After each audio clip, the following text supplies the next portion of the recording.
RSS ಮುಖಂಡರಾದ ಕಲ್ಲಡ್ಕ ಪ್ರಭಾಕರ್ ಭಟ್ ಇರೋದು, ಅವರಿಗೆ ಮಾತಾಡ್ತಾ ಹೋಗ್ತೀನಿ. ಸರ್, ಈ ಹತ್ಯೆ ಬಗ್ಗೆ ಶಾಸಕ ಹರೀಶ್ ಪೂಂಜಾ ಅವರು ಆರೋಪ ಮಾಡ್ತಾರೆ, ಪೊಲೀಸರ ಮಾಹಿತಿ ಸೋರಿಕೆ ಮಾಡಿದ್ದಾರೆ ಅಂತ. ಇದ್ರ ಬಗ್ಗೆ ಏನನ್ಸುತ್ತೆ? ನನಗೆ ಬಂದಿರುವಂಥ ಸುದ್ದಿ ಪ್ರಕಾರ ಅವರು 3 ದಿವಸದ ಹಿಂದೆ ನೀವು ಯಾವುದೇ ಆಯುಧಗಳನ್ನು ಹಿಡ್ಕೊಳ್ಬಾರ್ದು ಅಂಥೇಳಿ ಆಯುಧ ತೆಗೆಸಿದ್ದಾರೆ ಅಂತ. ಆಯುಧ ತೆಗೆಸಿದ್ದು ಯಾಕೆ ಅಂತ ಕೇಳಿದರೆ ಅವರಿಗೊಂದು ಸೂಚನೆ ಹೋಗಿದೆ, ನಿಮ್ಮ ಮೇಲೆ ಆಕ್ರಮಣ ಆಗ್ಬೋದು ಅಂತ. ಪೊಲೀಸರಿಗೆ ಅವರ ಮೇಲೆ ಆಕ್ರಮಣ ಆಗಬಹುದು ಅಂತ ಸೂಚನೆ ಬಂದರೆ ಅವರನ್ನು ರಕ್ಷಣೆ ಮಾಡೋರು ಯಾರು? ನಮಗೆ ಈ ದೇಶದಲ್ಲಿ ಪೊಲೀಸರು ಮೊದಲ ರಕ್ಷಣೆ, ಆಮೇಲೆ ಸೈನ್ಯ ರಕ್ಷಣೆ. ಇದು ಮಾಡಬೇಕಾದ್ದು ಪೊಲೀಸರ ಕೆಲಸ. ಪೊಲೀಸರು ರಕ್ಷಣೆ ಕೊಡಬೇಕಿತ್ತು, ಒಬ್ಬ ಗನ್ಮ್ಯಾನ್ ಅನ್ನಾರು ಕೊಡಬೇಕಾಗಿತ್ತಲ್ಲ. ವಿಷಯವನ್ನು ಸೋರಿರುವಂಥ ಸಾಧ್ಯತೆ ಇದೆ. ಯಾಕೆಂದರೆ ಎಲ್ಲ ಹಂತದಲ್ಲಿ ಮುಸಲ್ಮಾನರ ಪರವಾಗಿ ಇವತ್ತು ಸರ್ಕಾರದ ಎಲ್ಲ ಅಧಿಕಾರಿಗಳು ನಿಂತುಕೊಂಡಿರುವಂಥ ಸಂದರ್ಭಗಳನ್ನು ನಾವು ನೋಡ್ತಾ ಇದ್ದೇವೆ ನಾವು. ಅದಕ್ಕೋಸ್ಕರ ಹಾಗೆ ಆಗಿರುವಂಥ ಸಾಧ್ಯತೆಗಳಿದೆ. ಮತ್ತೆ ಇದು ಪ್ರತಿಕಾರದ ಹತ್ಯೆ. ಹಿಂದೆ ಇವರು ಕೂಡ ಒಂದು ಹತ್ಯೆಯಲ್ಲಿ ಭಾಗಿಯಾಗಿದ್ದು, ಅದಕ್ಕೋಸ್ಕರ ಆದರೆ ಯಾರು ಹೇಳಿದ್ದು ಅಂತ ನಾನು ಕೇಳಿದ್ದು.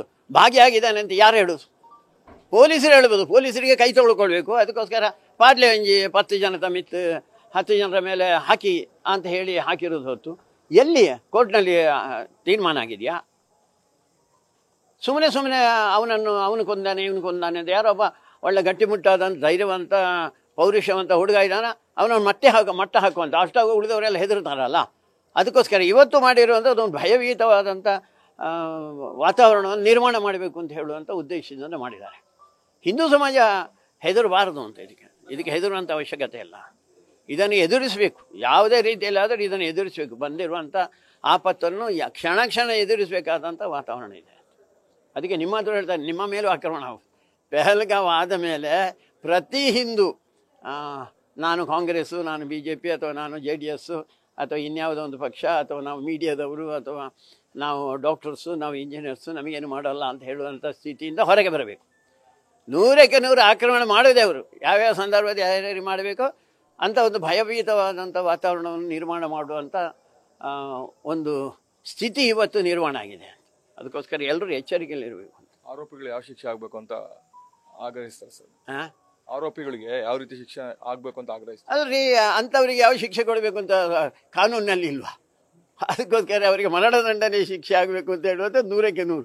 ಅದರಲ್ಲಿ 2 ಪ್ರಶ್ನೆ ಇಲ್ಲ. ಮಾಡ್ತಾರೋ ಏನು, ಅವರನ್ನು ಹಿಡಿತಾರಾ, ಅದಕ್ಕೆ ಅವರಿಗೆ ಬೇರೆ ಯಾರು ಪ್ರಾಕ್ಸಿಗಳನ್ನು ಕೊಡ್ತಾರಾ ಅದೆಲ್ಲ ಗೊತ್ತಿಲ್ಲ ನಮಗೆ.